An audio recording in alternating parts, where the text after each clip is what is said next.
Hello അസ്സലാമു അലൈക്കും. ഇന്ന് ഞാൻ വന്നിട്ടുള്ളത് പെരുന്നാളിന് ഉണ്ടാക്കാൻ പറ്റിയ നല്ലൊരു പുഡിങ്ങിൻ്റെ റെസിപ്പി ആയിട്ടാണ്. ചൈനാഗ്രാസോ ജലാറ്റിനോ ഒന്നും വേണ്ട, വീട്ടിലെപ്പോഴുള്ള കുറച്ച് സാധനങ്ങളൊക്കെ വേണ്ടുള്ളൂ ഇത് ട്രൈ ചെയ്യാനായിട്ട്. അപ്പോൾ എന്തായാലും ട്രൈ ചെയ്യാം. നമുക്കിതെങ്ങനെയാണ് ചെയ്യുന്നതെന്ന് വേഗം നോക്കിയിട്ട് വരാം. അപ്പോൾ ആദ്യം തന്നെ നമുക്ക് ഒരു പാൻ വെച്ചിട്ട് അതിൽ 1 ടേബിൾ സ്പൂൺ നെയ്യ് ചേർത്ത് കൊടുക്കാം. ബട്ടർ ഉണ്ടെങ്കിൽ അതാണ് കുറച്ചുകൂടെ നല്ലത്. എന്നിട്ട് അതിനകത്തോട്ട് നമ്മൾ ബ്രെഡ് ഒന്ന് ക്യൂബായിട്ട് കട്ട് ചെയ്ത് ചേർത്ത് കൊടുക്കുകയാണ്. ഒരു ബ്രെഡ് എടുത്തിട്ട് അതിൻ്റെ സൈഡ് കട്ട് ചെയ്യുക, എന്നിട്ട് അതിനെ 4 പീസായിട്ട് മുറിച്ചെടുത്താൽ മതി. അപ്പോൾ ഏകദേശം 5 ബ്രെഡ് ഞാൻ എടുത്തിട്ടുണ്ട്. ഇത് നമുക്കൊന്ന് മൊരിച്ചെടുക്കണം, അതിന് വേണ്ടിയിട്ടാണ്. അപ്പോൾ നിങ്ങൾക്ക് നെയ്യോ ബട്ടറോ ഒന്നുമില്ല, ചുമ്മാ വേണമെങ്കിലും മൊരിച്ചെടുക്കാം, അങ്ങനെ ആയാലും കുഴപ്പമൊന്നുമില്ല. അപ്പോൾ 2 സൈഡ് നന്നായിട്ടൊന്ന് മൊരിച്ചെടുക്കുക. അപ്പോൾ കഴിക്കുന്ന സമയത്ത് നല്ല ടേസ്റ്റ് ഉണ്ടാവും, നല്ല ക്രഞ്ചി ആയിട്ടുണ്ടാവും. അപ്പോൾ 2 സൈഡ് റെഡി ആയപ്പോൾ ഞാനിത് എടുത്ത് മാറ്റുന്നുണ്ട്. അപ്പോൾ ഇനി നമുക്ക് പുഡിങ്ങിൻ്റെ മിക്സ് ഉണ്ടാക്കാം. അതിന് വേണ്ടിയിട്ട് ഞാനിവിടെ ഒരു 1/4 കപ്പ് കോൺഫ്ലോർ എടുത്തിട്ടുണ്ട്. അതിലേക്ക് നമ്മൾ ആദ്യം 1 കപ്പ് പാല് ചേർത്ത് കൊടുക്കുക. എന്നിട്ട് നന്നായിട്ട് കോൺഫ്ലോർ ഒന്ന് മിക്സ് ചെയ്തെടുക്കുക. മൊത്തത്തിൽ 2 കപ്പ് പാലാണ് എടുക്കുന്നത്. 2 കപ്പ് പാലെന്ന് പറയുമ്പോൾ 1/2 ലിറ്റർ ഒരു പാക്കറ്റ് പാലുണ്ടാവും. അപ്പോൾ നന്നായിട്ട് മിക്സ് ചെയ്തെടുക്കുക. നമ്മൾ ഇതുപോലെ ബ്രെഡും പാലും വെച്ചിട്ട് ഒരു കസ്റ്റാർഡ് പുഡിങ് ഉണ്ടാക്കിയിട്ടുണ്ടായിരുന്നു. ഒരുപാട് പേര് ട്രൈ ചെയ്തതാണ്, കഴിഞ്ഞ പെരുന്നാളിനാണെന്ന് തോന്നുന്നത്. അപ്പോൾ ഈ പെരുന്നാളിന് ഇതെല്ലാവരും ഒന്ന് ട്രൈ ചെയ്ത് നോക്കുക. അപ്പോൾ 2ാമത്തെ കപ്പ് പാലും കൂടി ചേർത്തിട്ടുണ്ട്. ഇതിലേക്ക് പിന്നെ നമ്മളൊരു 1/2 കപ്പ് പഞ്ചസാര ചേർത്ത് കൊടുക്കുന്നുണ്ട്. എന്നിട്ട് നന്നായിട്ട് മിക്സ് ചെയ്ത് നമുക്കിതൊന്ന് കുറുക്കിയെടുക്കണം. അപ്പോൾ നല്ലപോലെ കുറുക്കിയെടുക്കുക.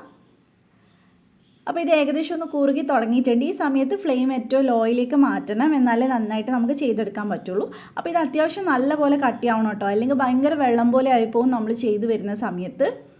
അപ്പോൾ അത് അത്യാവശ്യം നന്നായിട്ട് കുറുകിയിട്ടുണ്ട്. ഇതേപോലെ തന്നെ കുറുകി കിട്ടിയാലേ നന്നായിട്ട് സെറ്റ് ആവുള്ളൂ, ഇല്ലെങ്കിൽ എന്താ പറയുക, ജ്യൂസ് മാതിരി ആയിപ്പോവും.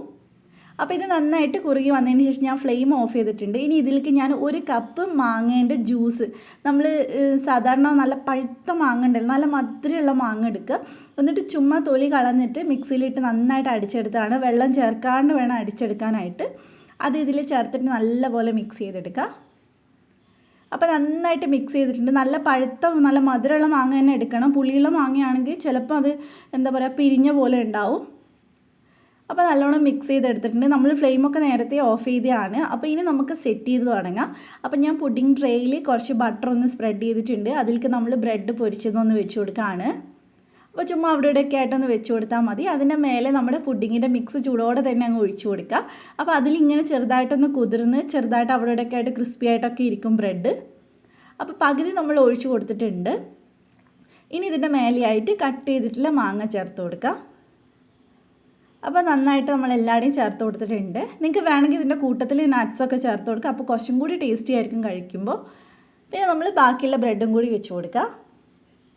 എന്നിട്ട് വീണ്ടും നമ്മൾ ഈ മിക്സ് ഒഴിച്ചു കൊടുക്കുക. ഇത് നിങ്ങൾക്ക് വേണമെങ്കിൽ കുട്ടി കുട്ടി ബൗളിൽ സെറ്റ് ചെയ്തെടുക്കുക, അതാണ് കുറച്ചുകൂടെ നന്നാവുക. കാരണം ഇത് നമുക്ക് കട്ട് ചെയ്തെടുക്കാൻ പറ്റുന്ന ടൈപ്പ് ആയിരിക്കില്ല, കുറച്ച് ക്രീമി ആയിട്ട് അവിടെ ഇടയ്ക്ക് ആയിട്ട് കടിക്കുന്ന പരുവത്തിലാണ് ഉണ്ടാവുക. അപ്പോൾ ഏറ്റവും മേലെയായിട്ട് നമ്മൾ വീണ്ടും മാങ്ങ വെച്ച് കൊടുത്തിട്ടുണ്ട്. ഈ സമയത്ത് നിങ്ങൾക്ക് നട്ട്സ് വേണമെങ്കിൽ ചേർത്ത് കൊടുക്കുക കേട്ടോ. അപ്പോൾ ഞാൻ കുറച്ച് കറുത്ത മുന്തിരി മാത്രം വെച്ചിട്ടാണ് സെറ്റ് ചെയ്യാൻ പോകുന്നത്. അപ്പോൾ ഇത് ഏകദേശം ഒരു 4-5 മണിക്കൂർ ഞാൻ ഫ്രീസറിലല്ല ഫ്രിഡ്ജിൽ സെറ്റ് ആവാൻ വെക്കുന്നുണ്ട്. അതിനുശേഷം നമുക്ക് സ്പൂൺ വെച്ചിട്ട് ഇതൊന്ന് കോരിയിട്ട് വേറൊരു ബൗളിലേക്ക് മാറ്റി കൊടുക്കാം. അപ്പോൾ ഈ ബ്രെഡ് ഉള്ള ഭാഗം നമുക്ക് ഇങ്ങനെ കട്ട് ചെയ്തെടുക്കാൻ പറ്റും. പിന്നെ അതിൻ്റെ സൈഡിലൊക്കെ ആയിട്ട് കുറച്ച് ക്രീമി ആയിട്ട് ഇതിൻ്റെ ആ ഒരു ലൂസായിട്ടുള്ള പരുവം അവിടെ എവിടെയും കിടപ്പുണ്ടാവും. അതും കൂടി കൂട്ടി ഒഴിച്ചിട്ട് വേണം നമ്മൾ സെർവ് ചെയ്യാനായിട്ട്. അപ്പോൾ കണ്ടില്ലേ, ബ്രെഡ് ഉള്ളത് നന്നായിട്ട് നമുക്ക് കട്ട് ചെയ്തെടുക്കാൻ പറ്റും. നല്ല ടേസ്റ്റാണ് കേട്ടോ, ഒരു രക്ഷയില്ലാത്ത ടേസ്റ്റാണ്. കാരണം മാങ്ങ ആയതുകൊണ്ട് കൂടുതൽ പറയേണ്ട ആവശ്യമില്ല, എന്തായാലും ടേസ്റ്റ് ഉണ്ടാവും. അപ്പോൾ നമുക്കിതൊരു ബൗളിലേക്ക് സെർവ് ചെയ്യാം. അപ്പോൾ നിങ്ങൾ ഉണ്ടാക്കുമ്പോഴേ വേണമെങ്കിൽ നിങ്ങൾക്ക് ബൗളിലോ കപ്പിലോ ഒക്കെ ആയിട്ട് ഉണ്ടാക്കി വെക്കുന്നതിനും കുഴപ്പമില്ല. അപ്പോൾ എല്ലാവരും ചാനൽ സബ്സ്ക്രൈബ് ചെയ്തേക്കണേ. തൊട്ടടുത്തുള്ള ബെല്ല് ക്ലിക്ക് ചെയ്തിട്ട് ഓളോട് ക്ലിക്ക് ചെയ്യുക, എന്നാലേ ഞാൻ വീഡിയോസ് ഇടുമ്പോൾ നോട്ടിഫിക്കേഷൻ വരുള്ളൂ. അപ്പോൾ നിങ്ങൾക്ക് പുഡിങ് ഇഷ്ടമായിട്ടുണ്ടെങ്കിൽ വീഡിയോ ഒന്ന് ലൈക്ക് ചെയ്യുക, ഫ്രണ്ട്സിനൊക്കെ ഷെയർ ചെയ്ത് കൊടുക്കുക. അതുപോലെ തന്നെ പെരുന്നാളിന് ട്രൈ ചെയ്യുക, എന്നിട്ട് എൻ്റെ അടുത്ത് ഫീഡ്ബാക്ക് പറയാം. അപ്പോൾ മറ്റൊരു അടിപൊളി വീഡിയോ ആയിട്ട് നമുക്ക് വീണ്ടും കാണാം ഇൻഷാ അല്ലാ. Thank you for watching.